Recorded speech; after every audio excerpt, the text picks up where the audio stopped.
আজি 4-5 মাইল হল আমাৰ তাকিবলৈ জেগা নাইকিয়া হৈ গৈছে। এতিয়ালৈকে চৰকাৰে আমাক একো ব্যৱস্থা এটা কৰি দিয়া নাই।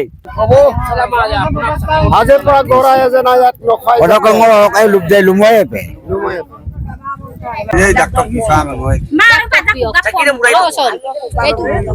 গহপুৰৰ কৰৈয়াতি অঞ্চলত ব্ৰহ্মপুত্ৰ নৈৰ তীব্ৰ গৰাখহনীয়া অব্যাহত আছে আৰু যাৰ পৰা পৰিত্ৰাণ বিচাৰি তেওঁলোকে ঈশ্বৰৰ শৰণাপন্ন হৈছে।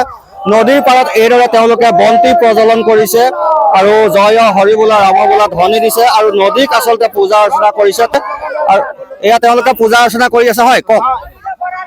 হয়, আমি গৰাখহনীয়াৰ বিষয়ে আমি ৰাইজে গোট খাই এতিয়া আমি চাকি এডুপি আমি জ্বলাই আছো। আজি পৰ্যন্ত আজি চাওক গৰাই কহাই আমাৰ ইয়াত 100 বিঘা মাটি লৈ গ'ল। আজি 10-20 বছৰ হ'ল চৰকাৰৰ লগত আমি যোগাযোগ কৰিছো, আমাৰ চৰকাৰে একো কাম এটা কৰি দিয়া নাই। চৰকাৰে কৰি দিয়া নাই। এয়া সন্মুখৰ ফালে বিশাল ব্ৰহ্মপুত্ৰ আৰু বছৰি তেওঁলোকৰ গৰা খহায়ে থাকে, ইঘৰৰ পাছত সিঘৰ। ইয়াৰ পৰা ঘৰ বাৰী হেৰুৱাবলগীয়া হয়, খেতি পথাৰ হেৰুৱাবলগীয়া হয়, পশুধনৰ মৃত্যু হয় আৰু বিভিন্ন সময় তেওঁলোকে বাৰিষাৰ সময়ছোৱাত বিশেষকৈ দুৰ্ভোগ ভুগি আহিছে।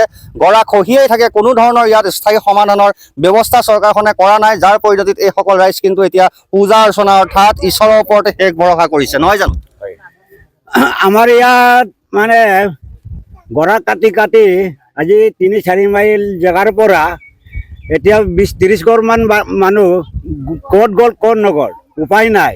এতিয়া আমাৰ তাকিবলৈ মানে যাবলৈ জেগা নাইকিয়া হৈছে, একো ব্যৱস্থা এটা কৰি নিদিলে। সেইটোৰ কাৰণে আজি চাকি বন্তি এটা জ্বলাই কৰৈয়াতি অঞ্চলত মানে চাকি বন্তি জ্বলাই ভগৱানক আমি প্ৰাৰ্থনা কৰি আছো। ভগৱানে গৰাটো এৰিব লাগে বুলি প্ৰাৰ্থনা কৰি চাইছো।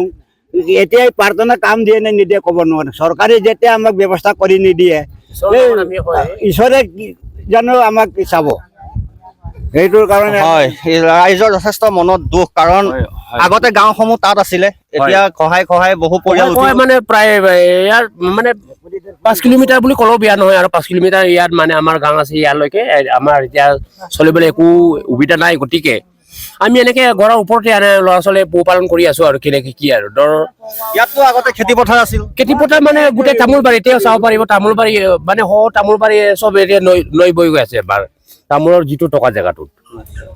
তাৰপিছতো আমাৰ উপায় নাই। গতিকে আৰু এনেকে আমি চৰকাৰৰ লগত আমি 2 বছৰ পিছত চাজিক আহিছিলে। তাৰপিছত ইহঁতে কৈছিলে জলসম্পদ মন্ত্ৰী হৈ থাকোতে জলসম্পদ মন্ত্ৰী হৈ থাকোতে তাৰপিছত ই কৈছিলে তহঁতে চিন্তা কৰিব নালাগে। তাৰপিছত আমি অলপ ইমানৰ পাছৰ পৰা আমি ইয়াত জৈৱক দিম, তাৰপিছত পাকোবাই দিম। তাৰপিছত আজি তাৰিখলৈ একো মানে সা সূত্ৰ নাই মানে। গতিকে এতিয়া বাৰিষা হৈ গ'ল, এতিয়াতো গৰা কহাই আছে আমাৰ উপায় নাই থাকিবলৈ। ধৰ কিবা নাই চৰকাৰৰ লগত আৰু সন্মুখৰ ফালে দেখাব এইখন বিশাল ব্ৰহ্মপুত্ৰ আৰু ইয়াত পূৰ্বতে বহু আগলৈকে গাঁও আছিল, কিন্তু সকলোবিলাক গৰাখহনীয়াৰ কবলত যাহ গ'ল আৰু বাকী থকা অংশখিনিও যাহ যোৱাৰ উপক্ৰম ঘটিছে। চৰকাৰী যি জলসম্পদ বিভাগ আছে সেই বিভাগে কোনো ধৰণৰ আচলতে গুৰুত্ব প্ৰদান কৰা নাই, যাৰ পৰিণতিত এওঁলোকে নদীৰ ওচৰত চাকি বন্তি জ্বলাই পূজা অৰ্চনা কৰাৰ বাহিৰে তেওঁলোকৰ উপায় নাইকিয়া হৈছে। শেষ ভৰসা হিচাপে তেওঁলোকে ঈশ্বৰক বাছি লৈছে। আপুনি বিচৰা বাতৰি পাব কেৱল নিউজ 18 এপত। নিউজ 18 এপ ডাউনলোড কৰিবলৈ স্কেন কৰক এই QR কোড। গুগল প্লে ষ্টৰতো পাব এই নিউজ 18 এপ।